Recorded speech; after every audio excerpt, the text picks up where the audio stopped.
Well, hello there. I'm Jordi from JorDinner and welcome to a new episode. Today we're making Semolina Porridge. I can't help but pronounce it as an Englishman. Very bad Englishman if I say so. I hear you ask, but why semolina and not polenta? Because 1, you have to try new things in your life. 2, it's quick and easy to make. And 3, it's so delicious. So, let's start. Add your milk to a saucepan over a medium heat and bring to a boil.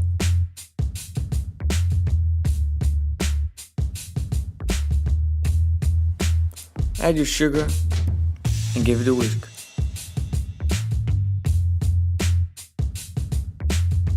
When the milk comes to a boil, add your semolina.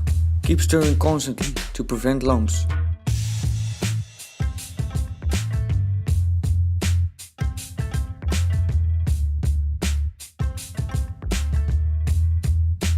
Cook it for 1 to 2 minutes until you see the semolina thicken up.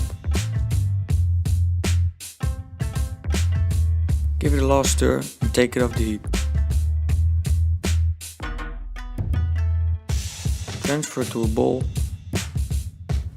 Add a knob of butter and a last sprinkle of brown sugar. And there you go. Thanks for watching. Enjoy baking and see you next time at your dinner.